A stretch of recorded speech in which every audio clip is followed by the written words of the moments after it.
বিজনেসের ক্ষেত্রে in house employee higher করা এবং হচ্ছে গিয়ে কোনো একটা এজেন্সি হায়ার করা দুটারই অ্যাকচুয়ালি প্রস অ্যান্ড কনস আছে। So one of the most important thing আমার নিজেকে জিজ্ঞেস করতে হবে যে আমি যেই পজিশনটার জন্য হায়ার করতে চাচ্ছি, সো এই পজিশনটাকে যদি আমি ইন-হাউস হায়ার করি তাহলে তার এখানে ক্যারিয়ার গ্রো করার অপরচুনিটিস কতটুকু।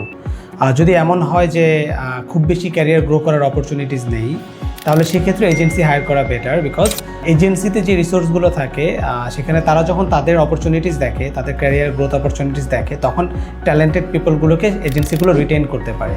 সো আমি যখন আমার বিজনেসে কোনো একটা স্পেসিফিক পজিশনে লোক হায়ার করবো এবং যার হয়তো অনেক বেশি ক্যারিয়ার গ্রোথ অপরচুনিটিস নাই, আমার কোনো একটা স্পেসিফিক টাস্ক করতেছে, সো সেই মানুষটা হচ্ছে আমার সাথে কাজ করতে করতে কিন্তু সে বিকল্প জব খুঁজতে থাকবে। বিকজ সে হয়তো দেখবে যে অন্যান্য ডিপার্টমেন্টগুলোতে 10-12 জনের টিম, বা তার ডিপার্টমেন্টটা খুবই ছোট, সে মাত্র একা কাজ করে অথবা দুজন মিলে কাজ করে।